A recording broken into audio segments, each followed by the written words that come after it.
Okay, so my presentation today is on mental illness in America, and I made the claim that I think that this is the most significant problem in our nation today. So my initial background behind the topic was I was super fascinated with the brain and how it works and how it has so much power and control over everything we do in life. And so I found that there are 100 billion cells in the brain, and each cell connects to thousands of other brain cells. And there's more cell connection than there are stars in our galaxy, and I found that to be fascinating. And I found that you can process 30 billion bits of information a second. And I kept thinking, wow, that's so amazing if you think in a positive manner, but what are the effects if you could think in a negative manner? Like, how could that affect the rest of your body? So some basic facts behind mental health, especially in America. About 1 out of every 4 adults in America suffer from a mental illness. And I counted students in this class before class today, and there's 25 students here today. So that means about 6 of us are bound to gain a mental illness in our lives. And I found that to be extremely sad. And there was data that came out in 2016 that found that 16 million adults had a depressive episode out of 327 million Americans. And a depressive episode isn't just, having a bad day or you just woke up and you're sad. A depressive episode is weeks on end of continually feeling sad and feeling the effects of depression.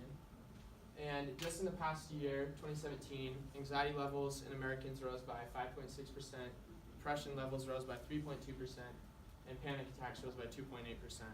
And over time, you can look at the data, and statistically, our nation is increasing in the wrong direction with mental illness.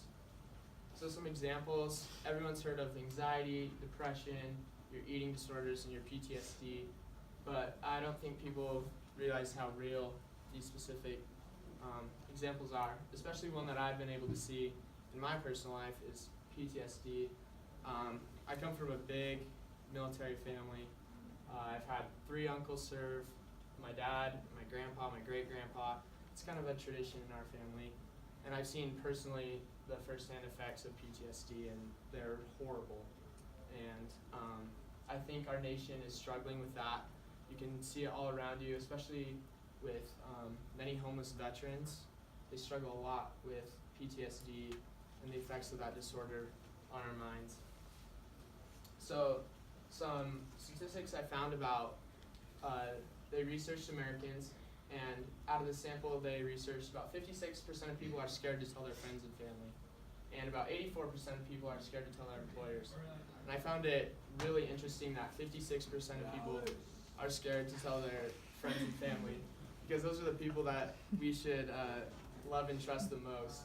So I found that to be really sad that we can't even go, that most of us don't even feel like we can go to the people that care about us the most to tell us of our struggles. And I also found that 67% of people feel that insufficient services are available.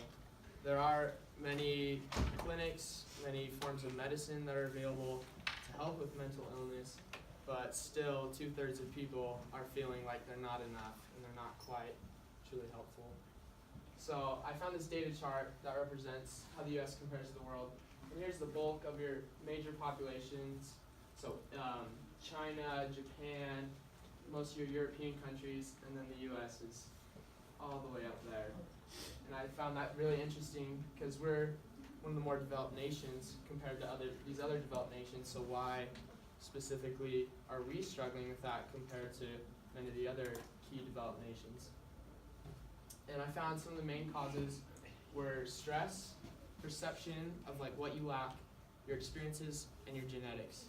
I was on Twitter the other day, and I found good old Mr. West tweeted very simply just to remove stress, and I think that's one of the few things I can agree with him on. But I found it really interesting that even someone with such prestige as him, that he still feels some of the same amount of stress that we can feel. So it's kind of a universal idea. Perception of what you lack. While researching, I found that Utah has the highest rate of mental illness among any state in the United States, and I found that really interesting and I tried to go in depth on what the issue of that may be. And I found that we live in a culture that's very comparative. We constantly feel that we're not enough, and we compare ourselves to others around us and seemingly what we lack compared to them.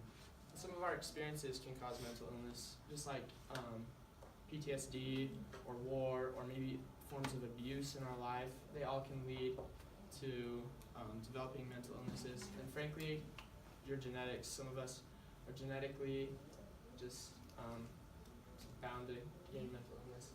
And some treatment options, everyone's heard of therapists, possible medication, but while researching I found that only 10% of patients feel that they're thriving mentally a decade after receiving proper treatment.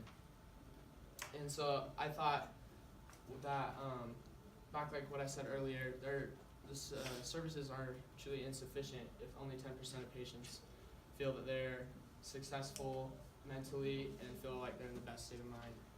And there's not a common fix for everyone. Every case is different. Everyone goes through different emotions and feelings. And so I think it's a case-by-case situation that we need to analyze. So my solution is to make it more of a talking point. Just like Hunter said, suicide is a big social taboo. I think that mental illness goes hand in hand with that. I feel that people are maybe not comfortable with bringing it up. I know especially many people who have mental illnesses feel that it's kind of a scary thing to bring up and that people may judge them or think they're less of a person because of it, but I feel like that should not be the case at all. And I think our standards on treatment and care need to be improved quite a bit. And coping techniques are key through those services, and honestly, developing empathy. It's really hard to understand truly how another feels, but I feel like developing love and care, being willing to talk about these issues are solutions to fix this problem. Thank you.